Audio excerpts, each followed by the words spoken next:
Hey, what's up, Spooky fam? Today we are going back a little bit to rank season 1 of Love, Death, and Robots.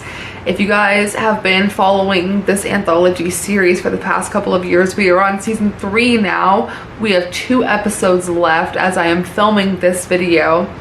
I fell in love with this when season 1 came out, and I love an anthology, and I love seeing violence and I don't know, sci-fi worlds and horror portrayed in this way, and I am absolutely obsessed with so many of the shorts in Love, Death, and Robots. So today I feel like this is a really good opportunity to go back and check out season 1, 2, and 3 all together. So we're going to rank season 1. All 18 episodes felt a little bit long.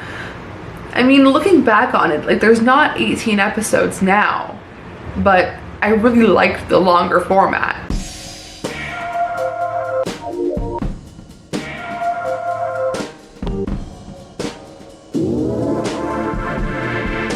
So we're going to rank from 18 to 1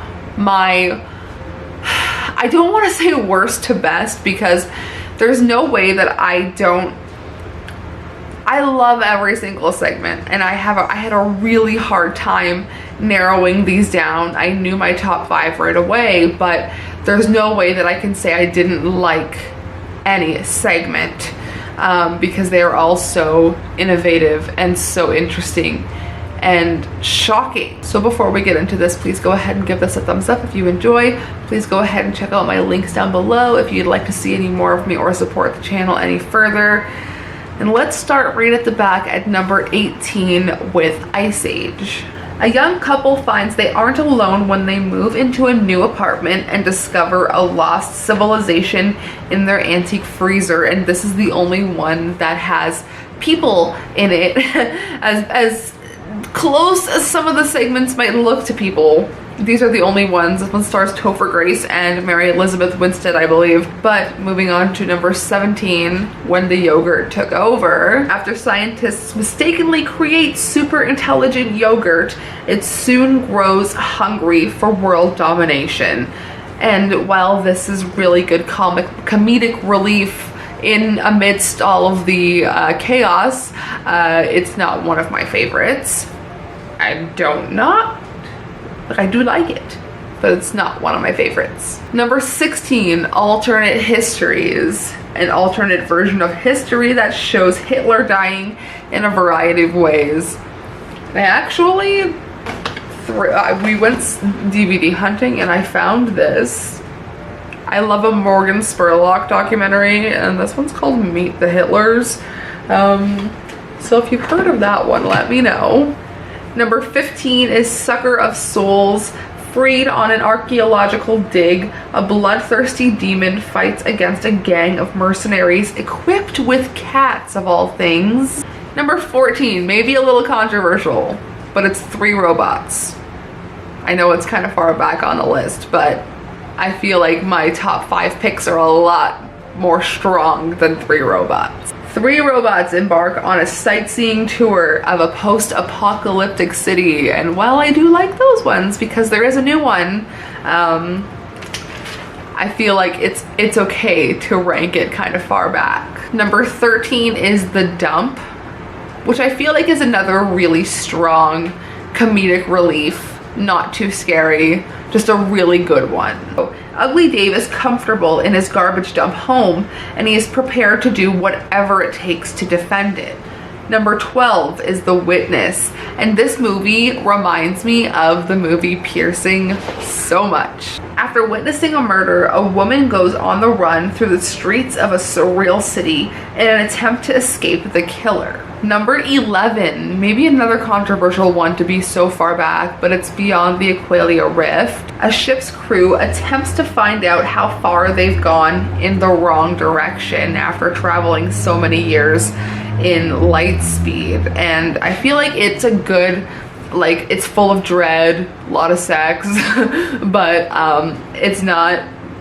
We're gonna get to my top 10, and we're gonna start the top 10 off with Secret War. which I think is really cool. Elite units of the Red Army battle against unholy evil in the middle of ancient forests of Siberia. The animation in that one and Shapeshifters, which we will get to, I feel like is some of the strongest animation that makes you kind of second guess the CG, like, is it human or is it so good? I just realized my shirt is full of powder from me doing my makeup. Number 9 is Blind Spot, and I feel like this is a good spot for this one. It has a really good twist ending. A group of cyborg thieves organize a high-speed robbery of a well-guarded and strongly armored convoy. And when I saw this one for the first time, I remember the twist hitting me so hard that I started crying, but I'm also kind of a baby, so of course I would. Number 8 is Helping Hand, which was so good. If you like space dread, that's a really good one. Stuck in orbit, an astronaut must make some difficult decisions in order to survive before her oxygen is depleted, and difficult decisions is right. Like I mentioned before, Shapeshifters comes in at number 7. This is a really cool one too. 2 Marines with supernatural powers find themselves in a dangerous situation created by one of their own. And if you kind of like military betrayal stories and movies, I feel like you guys would like The Kill Team. I highly recommend that movie with Alexander Skarsgård and Nat Wolff. Very good movie. Lots of dread. Number 6 is Good Hunting. The son of a spirit hunter finds himself unexpectedly forming a close connection with a shapeshifter. Connections here, shapeshifters, those ones are high up on the list. Number 5 is Suits, another one that had me bawling my eyes out when I first saw it. A community of farmers make use of their homemade mechs to fight off an alien invasion that threatens their families.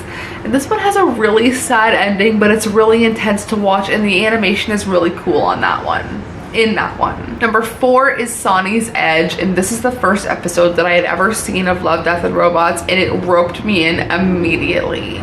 In the hidden world of beastie fights, Sonny is unstoppable as long as she manages to keep the edge. And when you figure out what that is, it's like, it sets the tone for the whole series. Number 3 is Lucky 13, and this one features, if you guys watch Orange is the New Black, my favorite character, Poussey, Justice for Poussey. The Lucky 13's history with Cruz leads pilots to avoid her like the plague. However, rookies don't get that option, and I feel like this is a really good bonding story. I really like that one a lot. Number 2 and number 1 are, I think they're tied for number 1 for me. Number 2 is Fish Night. There's an episode in season 3 that reminded me of Fish Night, and I think it's going to have to be my number 1 spot, so if you know, you know. 2 salesmen travel on a dreamlike journey when their car breaks down in the desert. And this one just breaks my heart every single time I see it. Another one that breaks my heart, Zima Blue. Zima Blue is number 1, and I feel like it is a well-deserved number 1.